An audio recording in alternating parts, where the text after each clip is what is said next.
Assalamu alaikum, barkanmu da zuwa Boss Lady Channel. Ina farin cikin kasancewa tare da ku a yau. A cikin bidiyon mu na yau, za mu koyi yadda ake zaɓar niche. Idan kai sabon farawa ne kada ka damu zan. Assalamu alaikum, barkanku da wannan lokacin. A bidiyon mu na yau zan koya muku yadda ake zaɓen niche. Already mun gama da buɗe channel namu, to so za mu zaɓi menene za mu rinƙa posting a channel ɗinmu. Channel ɗinmu akan menene zai kasance. So muna so mu duba yanayin niches. Wasu ba su san menene niche ba ko? Niche shine kaman abubuwa maybe a ce ko topic of discussion, abin da kake so ka buɗe channel ɗinka a kansa. So yanzu bari mu shiga na yi da commenting ɗin adadin niches kaman haka. Na farko muna da storytelling, ba da labari. Akwai niche ɗin ba da labari ai. Kuna ganin su a online kace-kace labarai, labarin soyayyan wane ne, labarin wata tsohuwa ne, labarin wani ƙauye ne, labarin gasu nan dai. Ba da labari shine storytelling, kuma shine number one. In faɗa muku gaskiya, in kuna so ku samu kuɗi mai yawa a YouTube, shine number one niche inda zai sama muku kuɗi, saboda kowa yana son labari, ko ba haka ba? Sai akwai tutorials, koyarwa. Kowa ya san koyarwa. Akwai vlogs, kamar vlogs shine rayuwar yau da kullum. To ni na san ba za ku iya vlogs ba, saboda mutane mu a arewacin Najeriya, mutane da yawa ba sa so su bayyana fuskansu. Kun fahimta? Mutane da suke bayyana fuskansu ɗaɗɗaiku ne, kuma in dai suka bayyana fuskansu ana ɗaukan su marasa kunya, marasa tarbiyya, ko ba haka bane? So akwai wani, kun gane vlogs kenan, yana ake nufi da vlogs, rayuwar yau da kullum. Kamar mutum ya tashi da safe sai ya yi filming ɗin rayuwarsa sai ya muku posting.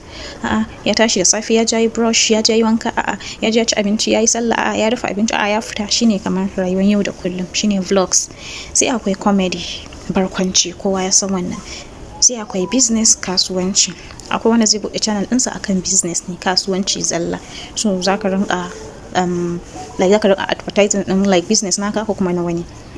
Sai akwai finance, kuɗi. Akwai tech reviews, shine bitar fasaha.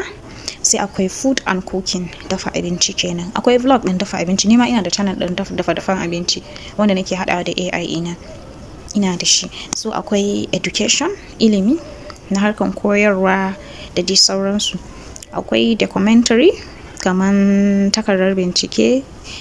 Yana documentary kamar misali a ce like abubuwan da suka faru a da abu kamar labarin bincike haka, za ku iya documenting, ku yi filming ɗin shi ya zama shine abin da kuke posting. Sai kuma akwai religious, channel ɗin addini. Ni ma ina da channel ɗin addini, na buɗe wani channel na addini ne, na musulunci da nake posting tarihin annabi Adam, Fir'auna, Habil, ina posting ɗin abubuwan musulunci, tarihin annabawa da abubuwan wasu dai abubuwa haka na musulunci ina posting. Akwai kuma gaya muku labarin musulunci, shi ma yana blowing a social media sosai. Kun san duniya nan dama ya kasu ne, akwai kuɗi, akwai addini, ba a taɓa rabuwa da addini, akwai addini. So gaya muku channel ɗin addini shi ma yana blowing, yana zuwa wurare da dama. Channel ɗin addini ma shine zaka samu ko ina ana subscribing, ana following ɗinka, kasashe da dama, tunda dai addinin dai guda ɗaya ne, musulunci ko kuma Christianity.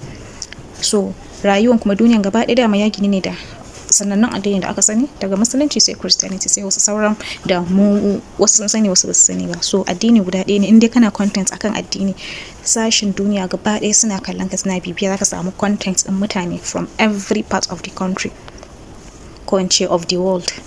So akwai menene, sai addini da wa'azi, kamar su tafsir, kaza da kaza akwai su. Wannan sai mutum yana da sani sosai daga Qur'ani da Sunna, ba zai ko ka zo ka yi wannan tafsir, ka buɗe channel ɗin tafsir ba tare da ka san wasu abubuwan ba, saboda YouTube ma za su iya banning ɗinka. Sai akwai parenting and family, renon yara da iyali, kamar shawarwari akan aure, yanda ake renon yaro, kun gane ba?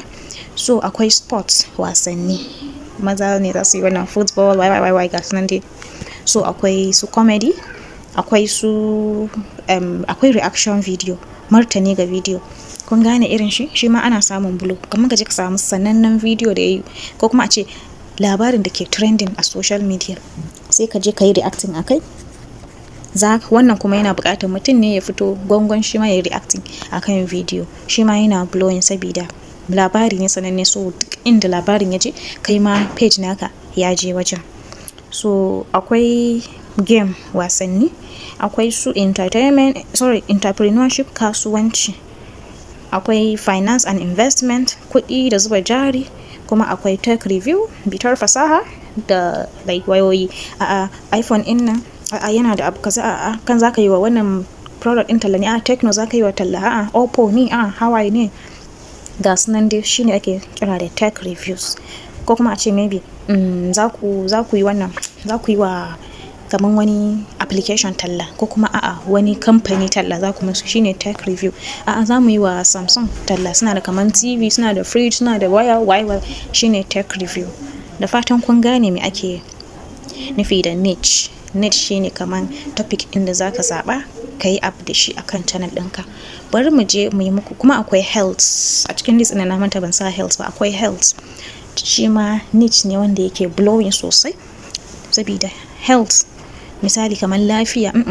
Akwai yanda idan kika sha ruwa da daddare ga abin da zai miki causing, idan kina using din wannan fruits din ga abin da zai miki a jikinki, idan kuna cin kwai ga abin da zai muku a jikinku, idan ba kwa exercise ga abin da zai muku a jikinku, shine kaman health. Akwai niche na health, kuma akwai niche na cartoon na wasan yara, shi ma akwai shi.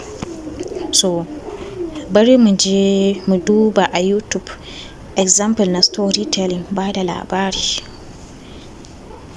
Za mu fita mu je YouTube, bari kunna data, za mu shiga YouTube. Idan muka shiga YouTube, bari mu je mu yi searching din storytelling. Kunna data, to data na searching fa.